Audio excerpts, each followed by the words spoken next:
Next gen நேர்கள் அனைவருக்கும் எனது இனிய வணக்கம். நான் உங்கள் டிஜே சுந்தரவாண்டி, சிவகாசியிலிருந்து. நேர்களே, தற்போது நம்ம பார்க்க போகிற தலைப்பு என்னன்னு பார்த்தீங்கன்னா, 2025ஆம் ஆண்டு புரட்டாசி மாதத்தில் உங்களுடைய வாழ்க்கையில் இந்த புரட்டாசி மாதம் என்னென்ன மாற்றங்களை கொடுக்க போகுது. சூரிய பகவான் மற்றும் புதன் பகவான், அதேபோல் சுக்கிர பகவான், செவ்வாய் பகவான், ராகு பகவான், சனி பகவான், புதன் பகவான் மற்ற கிரகங்கள் உங்கள் லைஃப்பில் என்னென்ன ஒரு எதிர்பார்ப்புகளை நிறைவேற்ற போகிறாங்க அப்படிங்கிற பற்றி பார்க்க போகிறோம். எப்பவுமே பார்த்திங்கன்னா, சூரிய பகவான் எந்த ராசிக்குள்ளே நுழைகிறாரோ அந்த ராசிக்குள்ளே அவர் உள்ளே நுழைஞ்சிட்டாலே ஒவ்வொரு தமிழ் மாதமும் பிறக்கும் என்பது ஐதீகம். அப்போ சூரிய பகவான் இந்த மாதத்தில் எந்த ராசிக்குள்ளே நுழைகிறாருன்னா, கரெக்டாக கன்னி ராசிக்குள்ளே சூரிய பகவான் நுழைகிறார். கன்னி ராசிக்குள்ளே சூரியனுடன் யார் இணைந்து செயல்பட போகிறார்னு பார்த்திங்கன்னா, புதன் பகவான் இணைந்து செயல்பட போகிறார். அதுக்கடுத்து புதன் பகவான் பார்த்திங்கன்னா கிட்டத்தட்ட இந்த புரட்டாசி மாதம் 16ஆம் தேதி வரையும் கன்னி ராசியில் இருப்பார். 16ஆம் தேதிக்கு அப்புறம் என்ன பண்ணுறாரு, 16ஆம் தேதியில் துலாம் ராசிக்குள்ளே நுழைகிறார். துலாம் ராசிக்குள்ளே யார் இருக்கா பார்த்திங்கன்னா, நம்ம அங்காரகன் என்று சொல்லக்கூடிய நம்மளுடைய காலபுருஷன் ராசிக்கு முதல் ராசியாக வரக்கூடிய, அதனுடைய அதிபதியாக வரக்கூடிய செவ்வாய் பகவான் அமர்ந்திருக்கிறார். துலாம் ராசியில் செவ்வாய் அமர்ந்திருக்கிறார். ராகு பகவான் பார்த்திங்கன்னா கும்ப ராசியில் அமர்ந்திருக்கிறார். சனி பகவானும் மீன ராசிக்குள்ளே வக்ர நிலையில், உத்திரட்டாதி நட்சத்திரத்தில் வக்ர நிலையில் அமர்ந்திருக்கிறார். குரு பகவான் மிதுன ராசிக்குள்ளே அமர்ந்திருக்கிறார். அதே போல் பார்த்திங்கன்னா இந்த மாதம் துவக்கத்தில் சுக்கிர பகவான் பார்த்திங்கன்னா சிம்ம ராசிக்குள்ளே இருப்பார். இந்த மாதம் புரட்டாசி மாதம் 24ஆம் தேதிக்கு மேலே அவர் கரெக்டாக பார்த்திங்கன்னா கன்னி ராசிக்குள்ளே சூரியனுடன் சேர்ந்து பயணிப்பார் என்பது கணக்கு. அப்போ கேது பகவான் எங்கே இருக்காருன்னா, இந்த மாதம் முழுவதுமே கேது பகவான் சிம்ம ராசிக்குள்ளே தான் இருக்கார். அப்போ இந்த கோச்சார கிரகங்கள் இந்த அமைப்பில் இருக்கும்பொழுது என்னென்ன மாற்றங்கள் உண்டு அப்படிங்கிறத நம்ம உறுதியாக தெளிவாக பார்க்கலாம். இந்த மாதத்தில் ஒரு சிறப்பான விஷயங்கள் உண்டுங்க. புரட்டாசி மாதம் என்றவுடன் உங்களுடைய அனைவருக்கும் முதலில் ஞாபகம் வருவது என்னென்னா, பெருமாளுடைய வழிபாடு. எல்லா பெருமாளுடைய ஸ்தலங்கள் எல்லாமே, வைணவ ஸ்தலங்கள் எல்லா ஸ்தலங்கள்லையுமே பார்த்திங்கன்னா இந்த புரட்டாசி மாதம் பிறந்துட்டாலே கோவிந்தா கோவிந்தா கோவிந்தா கோவிந்தா கோவிந்தான்னு சொல்லி மந்திர ஜபம் அதிகமாக ஒலிக்கக்கூடிய ஒரு வைப்ரேஷன் இருக்கும். எல்லா நாளுமே பெருமாளுக்கு உகந்த நாள் தான். ஆனால் அந்த புரட்டாசி மாதம் மட்டும் மிகப்பெரிய ஒரு சிறப்பான நாள். யாரெல்லாம் பெருமாள் கோயிலுக்கு எந்த மாதம் போகிறீங்களோ போகலையோ, உறுதியாக சொல்கிறேங்க, புரட்டாசி மாதம் பெருமாள் கோயிலுக்கு போகாமல் இருக்கவே கூடாது. உறுதியாக இந்த புரட்டாசி மாதத்தில் 1ஆம் தேதி முதல் புரட்டாசி மாதம் இறுதி வரையும் நீங்கள் என்ன பண்ணணும், குறைஞ்சது ஒரு 5 முறையாவது பெருமாள் கோயிலுக்கு போயிட்டு வந்துடுங்க. அதான் சொல்கிறாங்க, சனிக்கிழமை அவங்க செலக்ட் பண்ணாங்க நம்ம முன்னோர்கள். புரட்டாசி மாதம் சனிக்கிழமை பெருமாளுக்கு ரொம்ப உகந்த மாதம். அப்போ சனிக்கிழமை எல்லோரும் போங்க அப்படின்னு போக வச்சுருக்காங்க. எல்லாருமே போய்கிட்டு இருக்காங்க. போக முடியாத நபர்கள், சனிக்கிழமை போக முடியாத நபர்கள் எந்த கிழமைனாலும் போகலாம். ஓகேவா?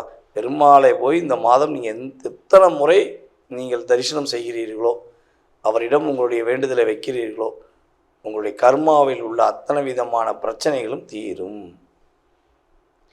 நீங்கள் முன்னாடி உங்களுடைய பூர்வ ஜென்மத்தில் நீங்கள் செஞ்ச நல்ல விஷயத்துக்கான கர்மா நல்ல விஷயத்துக்கு செயல்படும். அது அதிகப்படியான ஒரு ஊக்கத்தொகையை கொடுக்கும். நீங்கள் உங்களுடைய பூர்வ ஜென்மத்தில் நீங்கள் ஏதாவது தவறான விஷயங்களையோ அல்லது உங்களுடைய முன்னோர்கள் செய்த கர்ம அடிப்படையிலையோ உங்களுடைய கர்ம அடிப்படையிலையோ பாவங்கள் செய்திருந்தால் அந்த கர்மாவை குறைப்பதற்கான ஆற்றல் சக்தி யார்கிட்ட இருக்குன்னா நம்மளுடைய பெருமாள்கிட்ட இருக்குது. அதனால் பெருமாளை நீங்கள் முழு மனதோடு தரிசனம் செய்வது மூலமாக உங்களுடைய வாழ்க்கையில் மிகப்பெரிய மாற்றம் உண்டு. இந்த புரட்டாசி மாதத்தில் இன்னொரு 2 சிறப்புகள் பார்த்துருவோம். புரட்டாசி மாதம் அமாவாசை. இது பார்த்திங்கன்னா மகாலய அமாவாசை. எந்தெந்த அமாவாசைக்கெலாம் நீங்கள் திதி தர்ப்பணம் கொடுக்கீங்களோ கொடுக்கலையோ உறுதியாக புரட்டாசி மாதம் வருகின்ற அமாவாசை அன்னைக்கு நீங்கள் திதி தர்ப்பணம் கொடுப்பது மூலமாக உங்களுடைய முன்னோர்களுடைய ஒரு ஃபுல் வைப்ரேஷன், நல்ல ஒரு விதமான ஒரு ஆற்றல் சக்திகள் நீங்கள் முழுமையாக பெற முடியும். அப்போ புரட்டாசி அமாவாசை எப்போ வருது, என்ன கிழமையில் வருது அப்படின்னு சொல்லி பார்த்தீங்கன்னா, ஞாயிற்றுக்கிழமையில் புரட்டாசி அமாவாசை 6ஆம் தேதியில் வருது. நீங்கள் உறுதியாக முழு அமாவாசை ஞாயிற்றுக்கிழமை 6ஆம் தேதி மறக்காமல் போய் உங்களுடைய முன்னோர்களுக்கு திதி தர்ப்பணம் கொடுங்க. அதே போல் வயதான முதியவர்கள், ஊனமற்றவர்கள், அநாத குழந்தைகள், ஆதரவற்ற குழந்தைகள், நம்ம அநாதன் யாரையும் சொல்லக்கூடாது, ஆதரவற்ற குழந்தைகளுக்கு உங்களால் முடிஞ்ச உதவிகள் நீங்கள் செய்வது மூலமாக உங்களுக்கு இறை அருள், உங்களுடைய முன்னோர்களுடைய ஆசீர்வாதம் முழுமையாக கிடைக்கும். அதுக்கடுத்தபடியாக நம்ம பார்க்க போகிறது புரட்டாசி பௌர்ணமி. இந்த புரட்டாசி பௌர்ணமி அன்று நீங்கள் மறக்காமல் பெருமாள் கோயிலில் போய் 1 மணி நேரம் நீங்கள் உங்களுடைய நேரத்தை மனதார இறை வழிபாடுக்காக செலவிடுங்க. அதன் மூலமாக நீங்கள் ஒரு பெரிய ஒரு ஆற்றல் சக்தியை நீங்கள் முழுமையாக பெற முடியும். புரட்டாசி பௌர்ணமி கரெக்டாக புரட்டாசி மாதம் 20ஆம் தேதி பௌர்ணமி வருகிறது. மறக்காமல் போய் வழிபாடு செய்யுங்க. உங்களுடைய வாழ்க்கையில் எல்லாம் வல்ல நம்முடைய நின்ற நாராயண பெருமாள் ஒளி வட்டங்களை கொடுத்து ஒரு மகிழ்ச்சியை கொடுப்பார். இப்போ உங்களுடைய ராசிக்கான பலன்களை பார்க்கலாம் வாங்க. கன்னி ராசி நேர்களுக்கு இந்த தமிழ் மாதம் புரட்டாசி மாதம் போராட்டங்களை நிவர்த்தி செய்து முன்னேற்றத்துக்கான ஒரு அடிக்கல் நாட்டுவதற்கான ஒரு அற்புதமான மாதம். எனக்கே, எனக்காக, எல்லாம் எனக்காக அப்படின்னு சொல்லி நீங்கள் ஒரு மனசுக்குள்ளே ஒரு இனிமையான பாடலை பாடக்கூடிய அளவுக்கு இந்த மாதம் உங்களுக்கு ஒரு சிறப்பான ஒரு விஷயங்களை கிரகங்கள், கோச்சார கிரகங்கள் கொடுக்க போகின்றன.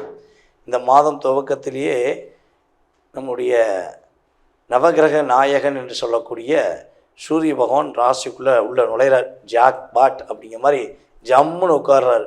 அவனால் உங்களை விரட்டி அடித்த நபர்களாக இருந்தாலும் சரி, உங்களை இஷ்டத்துக்கு பயன்படுத்தின சுயநலவாதியான உங்களுடைய உடன் இருக்கிற நண்பர்களாக இருந்தாலும் சரி, அத்தனை பேருக்கும் நீங்கள் இந்த மாதத்தில் பதிலடி கொடுக்க போகிறீங்க. உங்களால் முடியாது அப்படின்னு யாரெல்லாம் உங்களை மட்டம் தட்டி கஷ்டப்படுத்தி ஒரு லாக்கை ஏற்படுத்தி அப்படி இருட்டுக்குள்ளே உட்கார வைக்கக்கூடிய சூழ்நிலையில் உங்களை ஏற்படுத்தினாங்களோ அத்தனை பேருமே இன்னுமே என்ன பண்ண போகிறாங்க, உங்களை தேடி வருவாங்க. தன்னுடைய தவறை உணர்வாங்க. உங்களுக்கு செஞ்ச கஷ்டம், நான் இப்படித்தான் உங்களை கஷ்டப்படுத்திட்டோம் அப்படின்னு சொல்லி உங்கள்கிட்ட அவங்க சொல்லக்கூடிய அளவுக்கு உங்களுடைய கிரகங்கள் உங்களுக்கு சாதகமாக இருக்குது. இதில் ஒரே ஒரு விஷயந்தான் நம்ம பார்க்கலாம். நம்மளுடைய கன்னி ராசிக்காரங்க மனசறிஞ்சு நீங்கள் யாருக்குமே கெட்டது பண்ணவே மாட்டீங்க. மனதார கெட்டது பண்ண சொன்னால் கூட இருக்கட்டுங்க, அவங்க நம்மளை கஷ்டமே படுத்தினாலும் அவங்க நல்லா இருக்கட்டும், போங்க சந்தோஷமாக இருந்துட்டு போங்க, நல்லா இருங்க அப்படின்னு தான் உங்களுடைய வாக்கு கொடுப்பீங்க. அப்படிப்பட்ட உங்களுக்கு ஏதோ உங்களை என்ன நினச்சிட்டாங்கன்னா, இவரை என்ன அமுக்குனாலும் சரி, இவர் என்ன அடித்தாலும் சரி, இவர் நம்மளுக்கு ரிப்ளை கொடுக்க மாட்டார், திரும்ப நம்மளுக்கு ஒரு பாதிப்பை கொடுக்க மாட்டாங்கிறதுக்காண்டி ஒரு தைரியத்தில் என்ன பண்ணாங்க, உங்களை ஒரு காற்றடித்து பலூனை ஊதி தண்ணிக்குள்ளே அமுக்கி பார்க்குற மாதிரி தான் உங்களை முக்கி பலவோடையும் அமுக்கி கஷ்டப்படுத்தினாங்க. அப்போ இந்த கஷ்டத்துக்கும் இந்த கவலைகளுக்கும் ஒரு விடிவு காலம் கிடைக்குமா அப்படின்னு எதிர்பார்க்குறீங்க அப்படின்னா, உறுதியாக உங்களுக்கு இந்த மாதம் ஒரு அற்புதமான விடிவு காலம் கிடைக்கக்கூடிய மாதம். இந்த மாதத்தில் பொருளாதார ரீதியான சூழ்நிலைகளில் முன்னேற்றம் உண்டு. கொடுத்த வாக்கை காப்பாற்றக்கூடிய அளவுக்கு உங்களுடைய செயல்பாடில் ஒரு நன்மை ஏற்படும். அதே போல் இந்த மாதம் கொஞ்சம் தேவையில்லாத விரயங்களை நீங்கள் தவிர்ப்பது ரொம்ப ரொம்ப நல்லது. யாருக்காச்சும் ஏதாவது தேவை அப்படின்னா உடனே கொண்டு போய் நீங்கள் உதவி செய்வதை நிறுத்திக்கிறோம். ஓகேவா?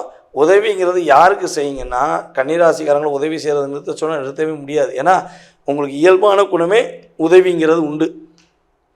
அப்போ இந்த உதவிங்கிறது நீங்கள் யாருக்கு கொடுக்கணும்னா, ஒரு வேளை சாப்பாட்டுக்கு வழி இல்லாமல் கஷ்டப்படுற ஆதரவற்றவர்களுக்கு உதவி செய்யுங்க, ஊனமற்றவர்களுக்கு உதவி செய்யுங்க, வயதான முதியவர்களுக்கு உதவி செய்யுங்க. அதே போல் நம்முடைய 3ஆம் பாலினத்தவர் என்று சொல்லக்கூடிய நம்மளுடைய திருநங்கைகள், திருநம்பிகள் என்று சொல்லக்கூடிய அன்பு சகோதர சகோதரிகளுக்கு உதவி செய்யுங்க. இந்த நபர்களுக்கு நீங்கள் உதவி செய்யும்பொழுது உங்களுடைய லைஃப்பில் நிறைய சேஞ்சஸ் ஏற்படும். நீங்கள் இந்த மாதம் செஞ்சு பாருங்களேன், நீங்கள் அப்படியே அப்படின்னு சொன்னால் மனசுக்குள்ளே அவ்வளோ சந்தோஷமாக இருப்பீங்க. பரவாயில்ல, இந்த மாதம் நான் இதை செஞ்சேன், நான் நல்லா இருந்தேன் அப்படின்னு சொல்லி நீங்கள் என்ன பண்ணலாம், உறுதியாக அடுத்த மாதம் நீங்கள் கமெண்ட்ஸில் கொடுக்கக்கூடிய அளவுக்கு சிறப்பான சூழ்நிலை உண்டாகும் என்பது உண்மை. அதேபோல் நம்மளுடைய கன்னி ராசியில் உள்ள அஸ்த நட்சத்திரக்காரர்கள் இந்த மாதம் ஒரு வழிபாடு செய்யணும். இந்த வழிபாடை நீங்கள் தெரிஞ்சுக்கணும்னு ஆசைப்பட்டீங்கன்னா கீழே கமெண்ட்ஸ் கொடுங்க. உங்களுக்கான ஒரு அற்புதமான ஒரு வழிபாடை சொல்கிறேன்.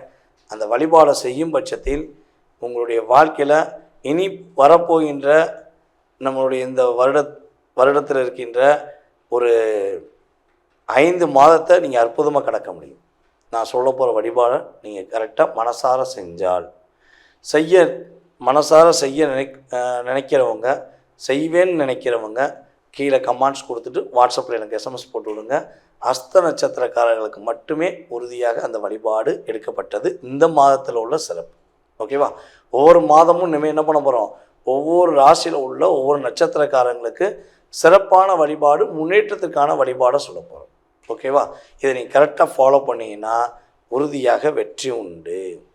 இந்த மாதம் மட்டும் நம்முடைய கன்னி ராசி அன்பர்கள் உறுதியாக 2வது சனிக்கிழமையில் உங்களுடைய வீட்டு பக்கத்தில் இருக்க பெருமாள் கோவிலில் போய் மனசார வழிபாடு செய்யுங்க.